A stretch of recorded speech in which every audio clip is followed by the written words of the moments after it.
Good morning student, मैं doctor वंदना Akodiya, government college Bundi. बच्चों, पिछले वीडियो में हम किस तरह से एल्डिहाइड और कीटोन को सिंथेसाइज किया जाता है कॉमनली उसके पढ़ रहे थे। आज हम उसके आगे की कुछ अभिक्रियाएं और पढ़ेंगे। पहली अभिक्रिया है कैल्शियम लवणों के शुष्क आसवन द्वारा, यानी कि कार्बोक्सिलिक अम्लों से हम कैसे एल्डिहाइड और कीटोन को प्राप्त कर सकते हैं। केवल कैल्शियम फॉर्मेट को गर्म करने पर फॉर्मेल्डिहाइड प्राप्त होता है और कैल्शियम फॉर्मेट पर किसी अन्य मोनोकार्बोक्सिलिक अम्ल के कैल्शियम लवण के मिश्रण को गर्म करने पर हमें एल्डिहाइड मिलते हैं। इसी तरह से केवल मोनोकार्बोक्सिलिक अम्लों के कैल्शियम लवणों को अकेले गर्म करने पर एक कीटोन मिलता है, जबकि कैल्शियम लवणों के मिश्रण को गर्म करने पर हमें कीटोन का मिश्रण प्राप्त होता है। अब बच्चों, यहाँ पर आप अपनी फर्स्ट रिएक्शन देखिए कि हमने सॉल्ट लिया है और उससे हमें एल्डिहाइड मिल रहा है। इसी तरह से हमने कैल्शियम का सॉल्ट लिया है, 2 सॉल्ट लिए हैं, इसका ड्राई डिस्टिलेशन कराया तो हमें एल्डिहाइड प्राप्त हुआ है। इसी तरह से हमें कीटोन प्राप्त हुआ है। यदि हम यहाँ पर H की जगह किससे रिप्लेस कर दिया, कोई भी अल्काइल ग्रुप हम यदि ले लेते हैं तो हमें मिलता है। और यदि हमें मिक्स्ड बनाना है तो 2 तरह के हम सॉल्ट यूज़ करते हैं, उससे हमें आसानी से मिक्स्ड कीटोन मिल जाते हैं। अब इसकी क्रियाविधि को यदि हम समझें तो आप यहाँ पर देखिए कि ये कैल्शियम है, OCO-CH2R ग्रुप जुड़ा हुआ है, ये एक एल्डोल बनाता है और ये एल्डोल में से CaO निकल के हमें बीटा कीटो एसिड मिलता है, जो कि कार्बन डाइऑक्साइड निकालने पर एक कीटोन में कन्वर्ट हो जाता है। इसी तरह से मैगस ऑक्साइड पर अम्ल की वाष्प प्रवाहित करने पर उत्प्रेरित विघटित हो जाता है। यानी कि आप सिंपल सी रिएक्शन है, हमने एसिड लिए हैं, दोनों एसिड में से कार्बन डाइऑक्साइड निकल रहा है, वाटर मॉलिक्यूल निकल रहा है एमएनओ की प्रेजेंस में, और हमें यहाँ पर क्या मिल रहा है, फॉर्मेल्डिहाइड मिल रहा है। इसी तरह से यहाँ पर इस H को हम यदि R से रिप्लेस कर देते हैं तो हमें क्या मिलता है, यहाँ पर बच्चों एल्डिहाइड मिलता है। और यदि यहाँ पर इस H को रिप्लेस करके R बना दें, ये भी R ग्रुप जुड़ गया तो हमें कीटोन मिलता है। और यदि हमें मिक्स्ड कीटोन चाहिए तो R1 R2 यानी 2 तरह के हम अल्काइल ग्रुप लेंगे तो हमें मिक्स्ड कीटोन मिलेगा। अब सेकेंड रिएक्शन है इसकी, from nitriles synthesis of aldehyde, यानी ये एल्डिहाइड के सिंथेसिस की रिएक्शन है। अब ये बच्चों नाम रिएक्शन है और ये स्पेसिफिक रिएक्शन है किसकी, एल्डिहाइड के सिंथेसिस की। तो क्या होता है इसमें कि एक एल्केन नाइट्राइल को ईथर में विलय करते हैं और इसे स्टेनस क्लोराइड और हाइड्रोक्लोरिक अम्ल में अपचयित किया जाता है, जिसके बाद उसको वाष्प आसवन करने पर हमें एल्डिहाइड प्राप्त होता है। तो अब सिंपल सी रिएक्शन है, RCN हमने यूज़ किया है, 2H इसका हम रिडक्शन करा रहे हैं SnCl2 और HCl की प्रेजेंस में। तो क्या यहाँ पे मिला, हमें एल्डिमीन मिला इंटरमीडिएट, और जो कि हाइड्रोलिसिस कराने पर एल्डिहाइड में कन्वर्ट हो जाता है। अब यदि हम फिनाइल साइनाइड की रिएक्शन कराएं तो हमें बेंजल्डिहाइड मिलता है। इसी तरह से बच्चों यहाँ पर इसकी मैकेनिज्म देखिए कि जो हमारा एल्डिमिन हाइड्रोक्लोराइड मिलता है या इम्यूनोक्लोराइड के द्वारा होता है, मतलब जनरली जो इंटरमीडिएट है यहाँ पर एक बहुत ही इम्पॉर्टेंट रोल प्ले करते हैं। तो आप यहाँ पर देखिए RCN की रिएक्शन हमने करवाई है और यहाँ पर पहले ये इंटरमीडिएट बना है जो यहाँ पर एल्डिमिन स्टेनी क्लोराइड में कन्वर्ट हो रहा है। किस में कन्वर्ट हो रहा है बच्चों, ये एल्डिमिन स्टेनी क्लोराइड में, जो बाद में हाइड्रोलिसिस के बाद में हमें क्या देता है, एल्डिहाइड बनाता है। अब अगली रिएक्शन है बच्चों कीटोन का संश्लेषण। यदि हम इससे कीटोन बनाना चाहेंगे तो किस तरह से बनाएंगे, तो इसकी अभिक्रिया देखिए कि कीटोन का निर्माण केवल एल्केन नाइट्राइल की अभिक्रिया गिरनार्क अभिकर्मक के कराने पर प्राप्त मध्यवर्ती जो बनता है किटिमीन, उसके जल अपघटन कराने पर हमें प्राप्त होती है। तो बच्चों आप यहाँ पर देखिए, सबसे पहले हमने RCN की रिएक्शन ग्रिनार्ड रिएजेंट से कराई है। ग्रिनार्ड रिएजेंट का आपको बहुत अच्छे से पता है मैकेनिज्म। यहाँ पर MgX जुड़ गया और यहाँ पर R ग्रुप जुड़ गया जिसका हाइड्रोलिसिस कराया और ये हमें इंटरमीडिएट मिला है। ये इंटरमीडिएट हमें मिला है। ये कौन सा इंटरमीडिएट है बच्चों, ये है हमारा किटिमीन, और इस किटिमीन के हाइड्रोलिसिस से हमें क्या मिलता है, कीटोन मिलता है। यदि हम फिनाइल साइनाइड की रिएक्शन कराएंगे तो हमें एसिटोफिनोन प्राप्त होता है। अब बच्चों बात आती है केवल एल्डिहाइड बनाने की विधि। तो सबसे पहले इंपॉर्टेंट नेम रिएक्शन है रोजेनमोंड सिंथेसिस या रोजेनमोंड रिडक्शन, यानी कि यदि उबलती हुई जाइलिन में अम्ल क्लोराइड का अपचयन Pb और BaSO4 की प्रेरक की उपस्थिति में कराए तो हमें एल्डिहाइड मिलती है। यानी RCOCl की रिएक्शन H2 की प्रेजेंस में, हम किसके प्रेजेंस में करा रहे हैं, H2 से लेड और बेरियम सल्फेट और जाइलिन, और उसको बहुत गर्म करने पर हमें एल्डिहाइड मिलता है।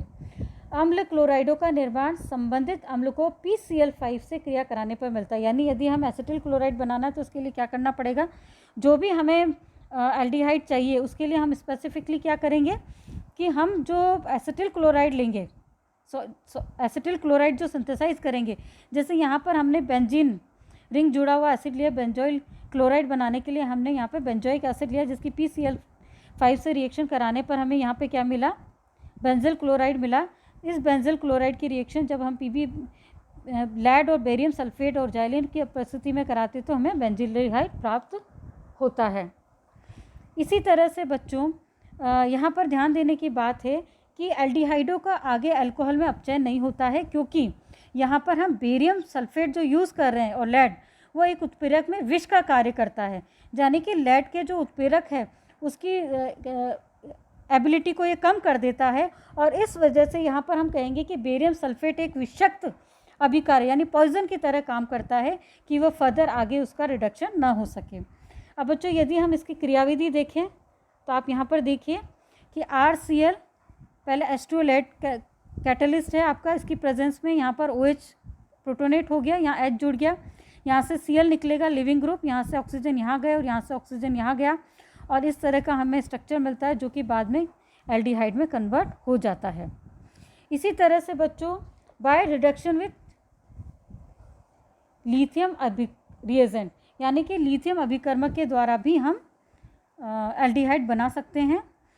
एक अन्य अभिकर्मक जिसके द्वारा अम्ल क्लोराइड का एल्डिहाइडों में अपचयन होता है वह लिथियम एल्यूमिनियम हाइड्रोजन ट्राई तृतीय ब्यूटॉक्साइड है, यानी RCOCl, या फिर हम एरोमेटिक सिस्टम ले लें, इसकी यदि हम lithium aluminium hydrogen try butoxide से रिएक्शन कराते हैं तो हमें एल्डिहाइड्स मिलते हैं, और यदि हम पैरा नाइट्रोबेंजोइल क्लोराइड से रिएक्शन करते हैं तो पैरा नाइट्रोबेंजल्डिहाइड हमें प्राप्त होता है।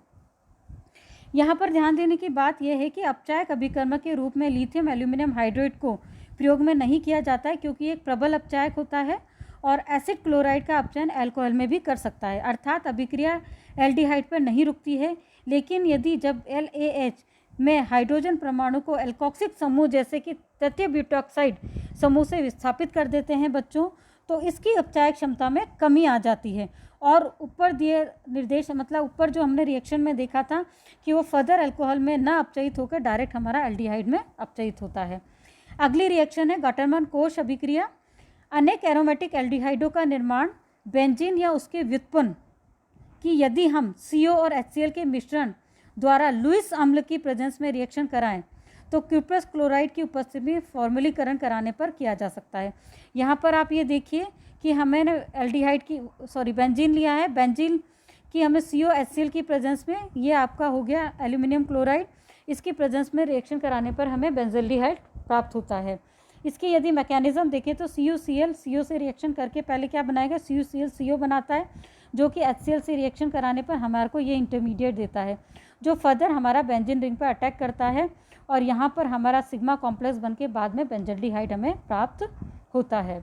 इसी तरह से बच्चों यदि हम गटरमान अभिक्रिया देखें तो इस अभिक्रिया में बेंजीन या उसके व्युत्पन्नों का अभिक्रिया लुईस अम्ल की उपस्थिति में COHCl के बजाय हाइड्रोजन साइनाइड हाइड्रोक्लोरिक अम्ल यानी कि HCN प्लस HCl से करते हैं। ये है गटरमन कोश अभिक्रिया जिसमें COHCl से रिएक्शन कराई थी। लेकिन यदि हम गटरमन की अभिक्रिया की बात करेंगे तो यहाँ पर रिएक्शन जो है HCl और HCN के बीच में कराई जाती है, तो निम्न निर्मित मध्यवर्ती एल्डिमिन बनता है, जो कि जल अपघटन करने पर बच्चों हमें एल्डिहाइड देता है। तो आप यहाँ पर देखिए बेंजीन लिया, HCN से हम और HCl की प्रेजेंस में रिएक्शन करा रहे हैं, AlCl3 की प्रेजेंस में रिएक्शन हो रही है, बेंजाल्डिमीन हमको मिलता है बेंजल्डिमीन, और हमारा जो हाइड्रोलिसिस करके वो बेंजल्डिहाइड में कन्वर्ट हो जाता है। बच्चों इसकी मैकेनिज्म देखिए कि सबसे पहले आपका HCN HCl और AlCl3 रिएक्शन करेंगे और आपका ये इंटरमीडिएट बनता है जो कि आपका बेंजीन रिंग पर अटैक करता है, और इस तरह से आपका वीलेंट इंटरमीडिएट बनता है। फिर AlCl4 में आएगा, जिसमें से AlCl3 HCl निकल के ये इंटरमीडिएट यहाँ जुड़ जाएगा, जिसका कि फर्दर हाइड्रोलिसिस करने पर हमें बेंजल्डिहाइड प्राप्त होता है। इसी तरह से बच्चों अगली अभिक्रिया है हमारी केवल कीटोन के निर्माण की विधि, यानी कि हम सिर्फ कीटोन किस तरह से बनाएंगे, बाय फ्रीडल-क्राफ्ट एसिलीकरण। बेंजीन व अन्य एरोमेटिक यौगिकों का ल्यूअस अम्ल की उपस्थिति में अम्ल क्लोराइड द्वारा एसिलीकरण कराने पर एरिल क्लोराइड का कीटोन्स का निर्माण होता है। अब बच्चों बेंजल्डिहाइड में आपने जब बेंजीन पढ़ा होगा तो फ्रीडल-क्राफ्ट रिएक्शन बहुत अच्छे से पढ़ी होगी। तो यहाँ पर आप ये देखिए, सिंपल सा हमने बेंजीन की रिएक्शन जब हम एसिटिल क्लोराइड से करा रहे हैं तो हमको एल्काइल एराइल कीटोन्स प्राप्त होता है। इसमें सिंपल सी रिएक्शन है, RCOCl3 AlCl3 के साथ रिएक्शन करके ये इंटरमीडिएट बनाएगा। ये इंटरमीडिएट बेंजीन रिंग पर अटैक करेगा। बच्चों ये रिएक्शन आप पहले भी पढ़ चुके हो, उसकी मैकेनिज्म फ्रीडल-क्राफ्ट की। ये वीलाइन इंटरमीडिएट बनेगा जो बाद में कीटोन में कन्वर्ट हो जाता है।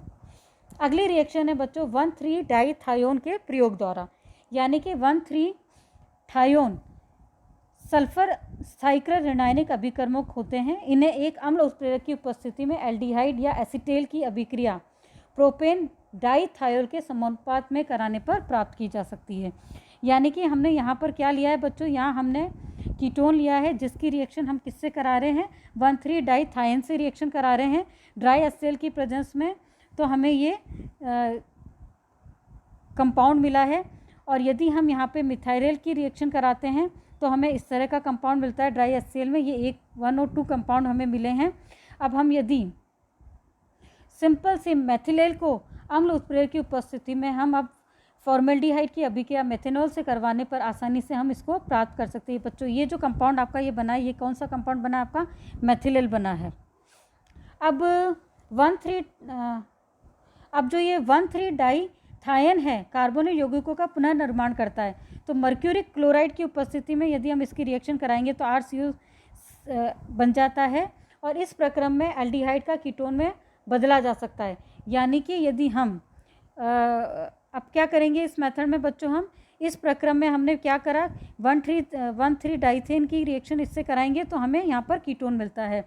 इस उद्देश्य हेतु डाइथेन को सर्वप्रथम हम पहले क्या करेंगे, कम ताप पर N-ब्यूटिल लिथियम से टेट्राहाइड्रोफ्यूरेन से अभिकृत कराकर लिथियम एनायन लवण में बदलते हैं और इस ऋणायन को तत्काल ही किसी एल्किल हैलाइड कर विशेषकर एक आयोडाइड के अभिकृत कराने पर हमको एल्किलीकृत डाइथायन बनता है, जिसके कि HgCl के साथ विसल्फरीकरण करने पर हमें कीटोन का निर्माण हो जाता है। अब बच्चों इसकी मैकेनिज़्म आप ये देखिए, जो मैंने ऊपर आपको थ्योरेटिकल बताया है। हमने 1 कंपाउंड लिया है, ये आपका कौन सा कंपाउंड है बच्चों, कि आपने जो फर्स्ट लिया है S, यहाँ पे एक तरफ R और एक तरफ H ग्रुप जुड़ा हुआ है, ठीक है। इसकी आप जब लिथियम इससे रिएक्शन करवा रहे हैं N-ब्यूटिल, ये आपका कौन सा कंपाउंड है, N-ब्यूटिल लिथियम टेट्राहाइड्रोफ्यूरेन से हमने रिएक्शन करवाई यहाँ पर और टेट्राहाइड्रोफ्यूरेन से, तो यहाँ पर हमें इस तरह का लिथियम कार्बेनाइल सॉल्ट मिलता है।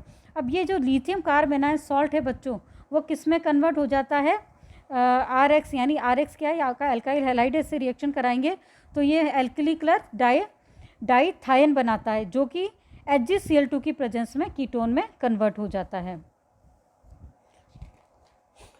अब बच्चों उदाहरण के तौर पर फॉर्मेल्डिहाइड को आइसोप्रोपिल कीटोन में परिवर्तित किया जा सकता है। जैसे सिंपल सा हमने फॉर्मेल्डिहाइड लिया है, 1,3-डाइथेन से रिएक्शन कराई तो ये कौन सा क्या बना बच्चों, यहाँ पर ये बना है डाई आइसोप्रोपिल कीटोन बनता है। सबसे पहले हमने फॉर्मेल्डिहाइड लिया, इसकी हमने 1,3-डाइथेन से रिएक्शन करवाई तो हमें ड्राई एचसीएल की प्रेजेंस में ये क्या मिला, डाइथेन मिला है। अब इसको हमने क्या करा, वही बच्चों किससे रिएक्शन कराई हमने, यहाँ इसकी रिएक्शन कराई है बच्चों हमने लिथियम कार्ब एनायन लवण से। अब ये जो लिथियम कार्ब एनायन लवण प्लस साथ में हमने क्या लिया है, THF यानी कि टेट्राहाइड्रोफ्यूरेन लिया है। इसकी रिएक्शन कराने पर ये सॉल्ट बन गया लिथियम का, जिसकी कि हम एल्काइल आयोडाइड से रिएक्शन कराएंगे तो एक जगह एल्काइल आयोडाइड जुड़ जाएगा। वापस इसी प्रोसेस का बच्चों हमने रिपीटेशन किया है और दोनों तरफ यहाँ पर आप देखिए कि दोनों तरफ आपके ये ग्रुप जुड़ गए हैं। अब इसकी जब HgCl2 से रिएक्शन कराएंगे तो हमारा जो ये हमें कौन सा प्रोडक्ट प्राप्त होगा बच्चों, हमें ये प्रोडक्ट प्राप्त होगा। तो बच्चों ये मैकेनिज़्म है, इसके बहुत सारे एग्जाम्पल आपको देखने को मिलेंगे। By using organo copper reagent, यानी कि यह विधि एल्केनों के निर्माण को कोरे हाउस विधि के समान है। एल्किल या एसिल क्लोराइड की अभिक्रिया लिथियम डाई एल्किल क्यूप्रेट से कराने पर मिश्रित कीटोन प्राप्त होते हैं, या हम कार्ब ताम्र अभिकर्मक का निर्माण एल्किल या एरिल हैलाइड की अभिक्रिया लिथियम धातु के कराने से प्राप्त लिथियम कार्ब लिथियम यौगिक की अभिक्रिया क्यूपिस हैलाइड के कराने से प्राप्त होती है। अब सिंपल सी रिएक्शन है बच्चों, इसको देखिए आप। हमने यहाँ पर क्या किया है, एल्किल हैलाइड की पहले लिथियम से रिएक्शन कराई तो क्या बना, हमें एल्काइल लिथियम मिला, जिसकी कि हमने क्यूप्रस क्लोराइड से रिएक्शन कराई तो हमें ये मिला। इसकी रिएक्शन एसिटिल क्लोराइड से कराने पर यहाँ पर हमें कीटोन प्राप्त होता है। अब इस अभिक्रिया में सिद्धांत एसिटिल क्लोराइड में नाभिक स्नेही प्रतिस्थापन होता है बच्चों। यहाँ जो R2CuCl का निर्माण एल्किल समूह के नाभिक स्नेही की भांति व्यवहार करता है। चूँकि लिथियम अभिकर्मों की अभिक्रियाशीलता कम होती है, ये कई अन्य क्रियात्मक समूह जैसे कि NO2, CN, COR इत्यादि को प्रभावित नहीं करते, अतः इन क्रियात्मक समूह युक्त कीटोनों का निर्माण इस विधि से आसानी से हम कर सकते हैं। तो यहाँ पर आप देखिए पैरानाइट्रोबेंजिल क्लोराइड की हम जब इस रिएजेंट से रिएक्शन कराते हैं तो हमें पैरानाइट्रो एसिटोफिनॉल प्राप्त होता है। इसी तरह से बच्चों अगली रिएक्शन है हमारी कार्ब कैडमियम यौगिकों के प्रयोग द्वारा। कार्ब धात्विक यौगिकों के प्रयोग द्वारा कीटोन प्राप्त करने हेतु एक अन्य विधि है अम्ल क्लोराइड के कार्ब कैडमियम यौगिकों का अभिक्रिया, यानी कि यदि हम ग्रिनार्ड रिएजेंट की रिएक्शन CgCl2 से कराते हैं तो हमें डाई एल्किल कैडमियम प्राप्त होता है। इसी तरह से बच्चों आप यहाँ पे देखिए, यहाँ R ग्रुप लगा दिया हमने तो यहाँ पर हमें कीटोन मिल जाता है यहाँ, और यहाँ पर हमें रेजिड्यू के रूप में एल्काइल कैडमियम कीटोन मिलता है। यानी कि लिथियम अभिकर्मकों के समान कैडमियम अभिकर्मक भी कम क्रियाशील होने के कारण अन्य अपक्रियात्मक समूहों जैसे NO2, CN, COR को कोई प्रभावित नहीं डालते हैं, और इस विधि से हम इस तरह के यौगिकों को आसानी से बना सकते हैं, जिसका कि एग्जाम्पल हमने देखा है कि यदि हम पैरानाइट्रो बेंजोइल क्लोराइड की अभिक्रिया कराएं तो हमें पैरानाइट्रो एसिटोफिनोन प्राप्त होता है। अब बच्चों बात आती है पिनेकोल पुनर्विन्यास की, जिसे हमने पिछले चैप्टर में भी पढ़ा था। यदि हम 1,2 ग्लाइकोल की अभिक्रिया सल्फ्यूरिक अम्ल के कराने पर एल्किल समूह के अभिकरणों द्वारा हमें कीटोन प्राप्त होते हैं। आप यहाँ पर ये देखिए, ये हमने डाईहाइड्रोक्सिल अल्कोहल लिए जिनकी रिएक्शन कराने पे हमें इस तरह का रीअरेंजमेंट मिलता है और हमें कीटोन प्राप्त होते हैं। सिंपल सी मैकेनिज्म है, इसको प्रोटोनेट किया, यहाँ पर एक OH ग्रुप प्रोटोनेट हुआ, वाटर मॉलिक्यूल निकला और इस तरह का हमें इंटरमीडिएट मिला जो कि रीअरेंज होकर R ग्रुप था, ये यहाँ रीअरेंज होकर यहाँ चला गया और ये यहाँ पर वापस से कीटोनिक ग्रुप में कन्वर्ट हो गया। अब ये बच्चों इस तरह से ये इंटरमीडिएट की तरह रेजोनेंस शो करता है और ये वापस से निकल कर क्या बना लेता है, डबल बॉन्ड बना लेता है।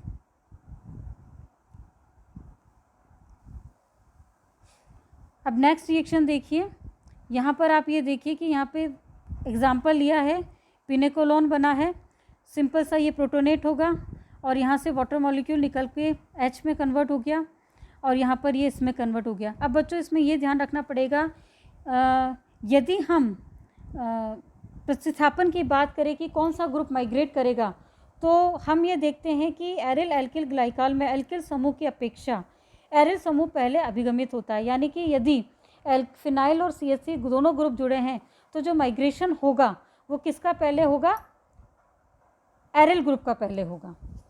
अब बच्चों यदि हम इनकी फिजिकल प्रॉपर्टीज़ की बात करें तो आप देखिए इनकी भौतिक अवस्था, इसका यदि हम प्रथम सदस्य ले तो फॉर्मेल्डिहाइड सामान्य ताप पर गैस होता है और इसका 40% जलीय विलयन को फॉर्मेलिन कहते हैं। एसिटिल्डिहाइड एक कम क्वथनांक का वाला द्रव होता है और अगले 9 सदस्य यानी 3 से 11 तक के द्रव्य होते हैं। जब हमें शुष्क HCHO की आवश्यकता होती है तो क्या करते हैं कि ग्रिनार्ड अभिक्रिया में इसे पेरा एल्डिहाइड यानी HCN का होल N या ट्राईऑक्सेन को गर्म करने पर इसको हम प्राप्त कर सकते हैं। यदि हम इनकी स्मेल देखें तो एल्डिहाइड अप्रिय गंध वाले होते हैं, जबकि उच्च एल्डिहाइडों में फ्रूटी स्मेल होती है यानी फलों जैसी गंध आती है, जबकि जो कीटोन्स होते हैं उनमें बहुत ही ज़्यादा प्लेजेंट स्मेल हमें मिलती है। प्रिय गंधों के कारण उच्च कीटोनों का उपयोग जनरली परफ्यूम के रूप में किया जाता है। यदि हम इनके घनत्व की बात करें तो एल्डिहाइड और कीटोन दोनों ही जल से कम भारी अर्थात हल्के द्रव होते हैं। सॉल्युबिलिटी की यदि हम बात करें तो निम्न एल्डिहाइड व कीटोन जल में अविलय होते हैं। इनका मुख्य कारण हाइड्रोजन बंध तथा ध्रुवीय CO समूह व जलीय द्विध्रुव में इलेक्ट्रॉन स्थैतिक बल या हाइड्रेट निर्माण विलेयता का एक अन्य कारण होता है। और यदि 5 या अधिक युक्त एल्डिहाइड कीटोन जल में अविलय हो जाते हैं। यदि हम इनके बॉइलिंग पॉइंट की बात करें तो आप यहाँ देखिए कि ध्रुवीय कार्बोनिक समूह के कारण एल्डिहाइड कीटोन ध्रुवीय यौगिक होते हैं और इनका जो CO समूह है विपरीत ध्रुवों में इलेक्ट्रोस्थैतिक आकर्षण होने के कारण अंतर अणुक संगुणन में होता है। अतः एल्डिहाइड कीटोन का कथनांक इनके तुलनात्मक अणुभार वाले अध्रुवीय अल्कोहल से कंपैरेटिवली अधिक होता है। यदि हम इनके डाइपोल मूवमेंट की बात करें तो एल्डिहाइड और कीटोन में द्विध्रुव आघूर्ण का मान उच्च होता है क्योंकि ये द्विध्रुव स्पीशीज के अनुनाद संकरण होता है। तो आप इनका ये देखिए इनका डाइपोल मूवमेंट कितना ज़्यादा होता है। लास्ट है इसका स्टेबिलिटी। यदि हम स्टेबिलिटी की बात करें तो समवायी कीटोनों का स्थायित्व एल्डिहाइडों से अधिक होता है क्योंकि इसमें एल्किल समूह का +I प्रभाव के कारण इलेक्ट्रॉन देकर ये CO समूह को स्थायी कर देते हैं, यानी कि कीटोन एल्डिहाइड के कंपैरेटिवली ज़्यादा स्थायी होते हैं। इस प्रकार कीटोन की दहन ऊष्मा एल्डिहाइड से कम होती है। अब बच्चों ये तो बात हुई कि किस तरह से हमने कीटोनों को सिंथेसाइज किया। अब नेक्स्ट वीडियो में हम रासायनिक अभिक्रियाओं के बारे में पढ़ेंगे। धन्यवाद।